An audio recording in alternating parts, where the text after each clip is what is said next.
बच्चों कैसे हैं आप लोग। आशा करते हैं अच्छे से होंगे और आप पढ़ाई भी बहुत ही अच्छे से कर रहे होंगे इस टाइम। तो बच्चों ये जो हम लोग कर रहे हैं वो है क्लास 9th का संस्कृत व्याकरण। और संस्कृत व्याकरण में आज हम करने वाले हैं कर्मधारय समास का प्रश्नोत्तर। ठीक है, ये अभ्यास प्रश्न है उसका। तो इसका अभ्यास प्रश्न, इसके ऊपर जितने भी 5 प्रकार बताए गए हैं कर्मधारय समास के, वो हमने आपको समझाया था और आप अच्छे से उसको नोट आउट भी कर चुके होंगे। तो आज जो हम लोग करेंगे इसका अभ्यास, इसको करने में ये आप जो अब पढ़े हैं वो आपकी हेल्प करेगी और अभ्यास करने से आप और भी मजबूत हो जाएंगे।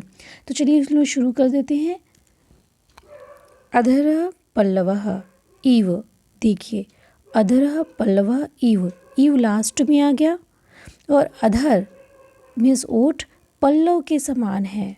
ठीक है, अधर किसके समान है? पल्लव के समान है। तो ये क्या हो गया? ये आपका ये उपमेय है और ये उपमान है। उपमान कहाँ चला गया? उत्तर में। तो उपमान उत्तर पद कर्मधारय समास हो गया। ये क्या है? और इसका जो है आप समास क्या बन जाएगा? अधरः अधर पल्लव, अधर पल्लव। ठीक, इसका समास बन जाएगा अधर पल्लवः। और जब हम विच्छेद करेंगे तो क्या हो जाएगा? अधरः पल्लवः इव, अधरः पल्लवः इव। देखिए कैसे होगा, ये था ना आपका उपमानोत्तर पद कर्मधारय समास। तो मुख चंद्र तो मुखम चंद्र इव। ठीक, नरसिंह तो नरः सिंह इव। ठीक, और इसमें प्रथमा विभक्ति लगी है। क्यों? मुख जो है नपुंसक लिंग में हो गया, तो इसमें प्रथम पुरुष एक वचन का, मुख में प्रथम पुरुष एक वचन का एक वचन लगा है तो मुखम है। जैसे पुस्तकम पुस्तके पुस्तकानि बनता है, वैसे मुखम मुखे मुखानि। नरः नरः नरौ नराः, ये पुल्लिंग है तो नरः प्रथमा विभक्ति एक वचन प्रयोग हुआ है। उसी तरह से हम यहाँ पे क्या करेंगे? अधरः पल्लवः इव। अधरः में प्रथमा विभक्ति एक वचन है और अधर पल्लव के समान है, तो हो गया इसका नरसिंह इव। नरसिंह इव भी है, दिया है। इसमें भी क्या है? उपमान, उपमानोत्तर पद कर्मधारय समास है। ठीक है। महान चासौ देवः, महान देवः, महान चासौ देवः। इसको एक तरह से और लिखते हैं ना, महान देवः। अब महान देवता की क्या कर रहा है? विशेषता बता रहा है। ठीक है, देवता की विशेषता बता रहा है ना, कैसा है देवता? महान है। तो महान ये विशेषण पहले आ गया, तो विशेषण पूर्व पद कर्मधारय समास। विशेषण कहाँ लगा है? पूर्व में लगा है, तो विशेषण पूर्व पद कर्मधारय समास है ये। और इसका जो है आप समास क्या बन जाएगा? महान देवः। महान देवः का क्या होगा? महादेवः। ठीक, महादेवः। ठीक है, महादेवः। और ये और महान चासौ देवः जो लिखा है ये, इसको हम इसका विग्रह जब करेंगे तो महान देवः भी कर सकते हैं, महान चासौ देवः या महान देवः। ठीक है, और इसका समास क्या बनेगा? महादेवः। समास मतलब संक्षिप्तीकरण, और इसको क्या बोलते हैं? समसनम समासम। और संस्कृत में संधि की परिभाषा में क्या हम बोलेंगे? परसन्निकर्ष संहिता। और समास की परिभाषा में हम बोलेंगे संक्षिप्त रूप से समसनम समासम। समसनम समास यानी समसनम संक्षिप्त रूप ही समास है। अब महान चाशो ऋषि ही, महान चाशो ऋषि ही। अब ऋषि कैसे हैं? महान है। ऋषि कैसे हैं? महान है। ठीक, तो आप इसको कैसे लिख सकते हैं? महान ऋषि, महान चासो ऋषि लिखा है ना ये, और तो आप ये दोनों ही आप इसको ऐसे कर सकते हैं, महान ऋषि। ठीक, इसका विग्रह ये भी बनेगा महान ऋषि, और इसका समास क्या हो जाएगा? महाऋषि। इसका समास बनेगा महाऋषि। और फिर से वही बात हो गई, ऋषि के पूर्व इसका विशेषण दिया हुआ है। ऋषि कैसा है? महान है। तो क्या हो जाएगा? विशेषण पूर्व पद कर्मधारय समास। विशेषण पहले है तो विशेषण तो पूर्व हो जाएगा। विशेषण कहाँ है? पूर्व में है, तो विशेषण पूर्व पद कर्मधारय समास। ठीक। अब महान चासौ आत्मा, महान चासौ आत्मा। आत्मा कैसी है? आत्मा कैसी है? महान है। आत्मा कैसी है? महान है। ये देखिए, महान चासौ आत्मा कैसी है? महान है। तो हाँ, ये देखिए, विशेषण पूर्व पद कर्मधारय समास में वो चा असौ लगा दे रहा है, लेकिन जैसे महादेवा है, महापुरुष है, वैसे आत्मा कैसी है? महान है। तो आप ये विशेषण पूर्व पद कर्मधारय समास से लिखेंगे। और उसका विग्रह कैसे करेंगे? या आप महान आत्मा करिए, या तो आप महान चासौ आत्मा, वो दोनों ही सही है। ठीक है। तो इसका क्या हो जाएगा? महान चासौ आत्मा का महाआत्मा, महाआत्मा। और आत्मा कैसी है? महान है। तो ये क्या कौन सा समास हो जाएगा? विशेषण पूर्व पद कर्मधारय समास। मुखम चंद्रम इव, ये देखिए इव कहाँ आ गया? लास्ट में आ गया।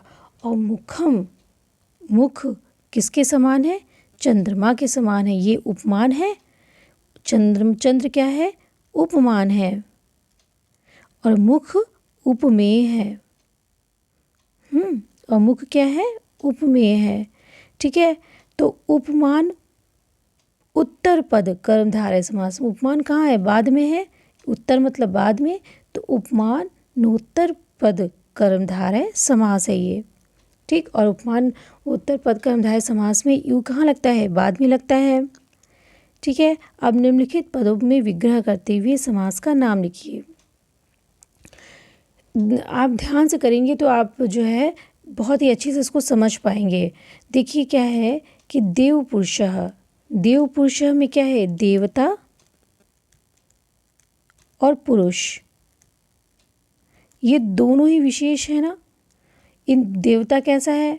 अब देवता में कैसा लगाइए तो उत्तर मिलेगा देवता अच्छा है। ठीक है। देवता कैसा है? अच्छा है, यानी कि ये भी संज्ञा हो गई। पुरुष कैसा है? पुरुष अच्छा है या बुरा है, तो पुरुष भी संज्ञा हो गई। तो दोनों क्या हो गया? विशेष हो गया। हमने बताया था ना आपको कि जो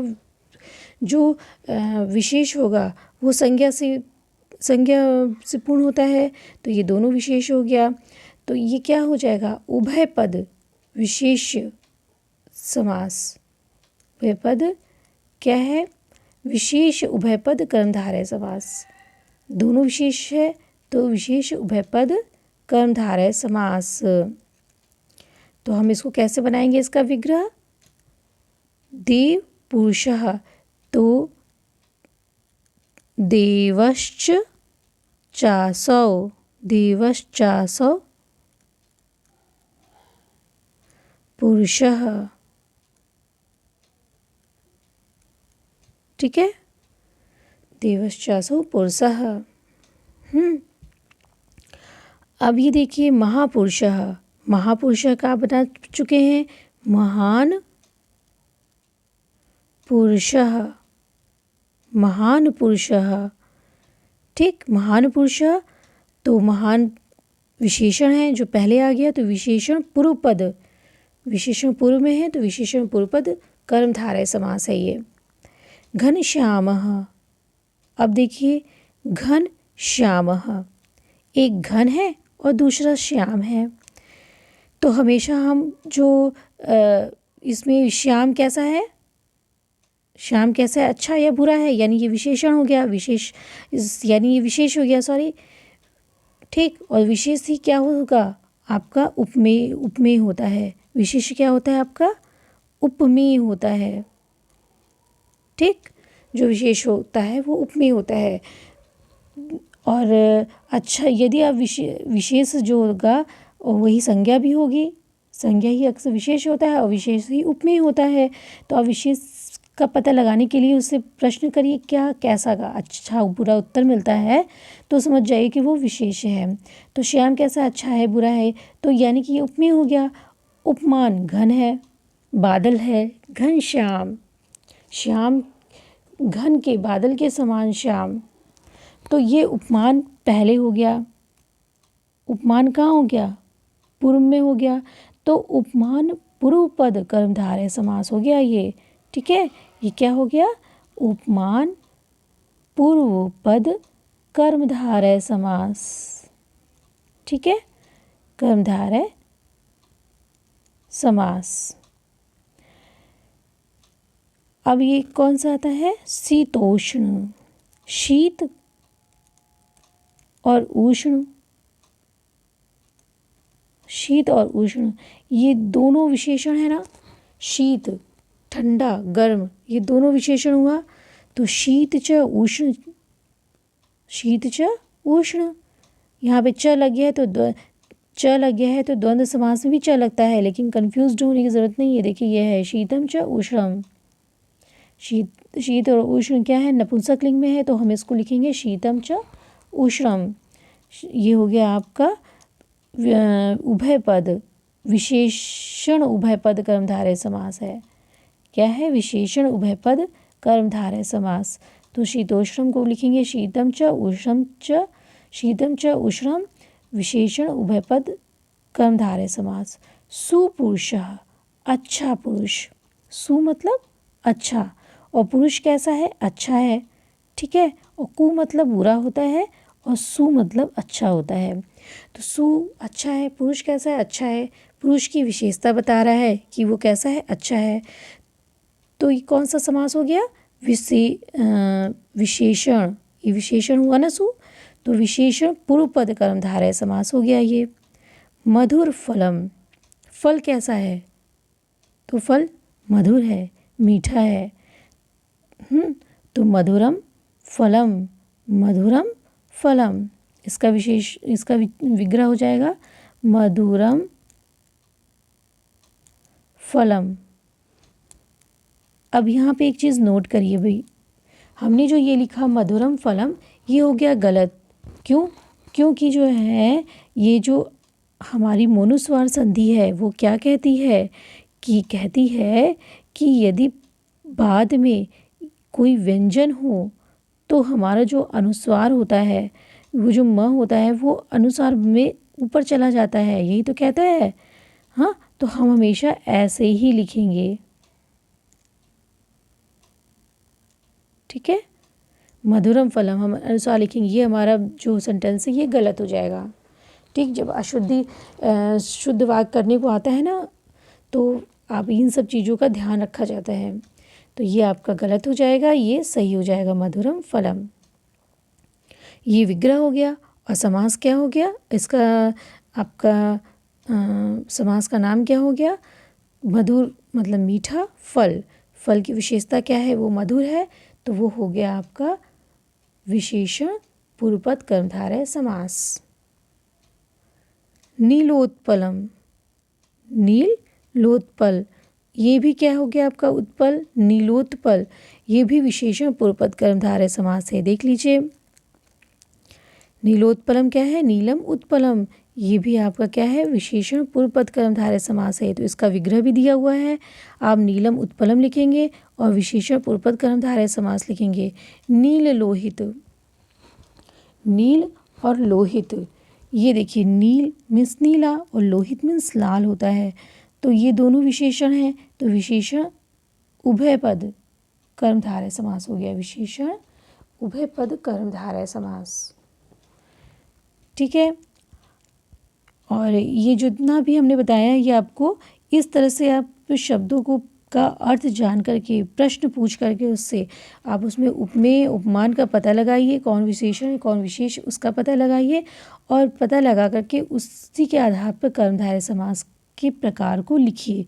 ठीक है, तो इस तरह आप इसको नोट आउट कर लीजिए और समझ कर लिखिए, तो आपका जो अभ्यास है आप कर्मधारय समास में और पारंगत हो जाएंगे।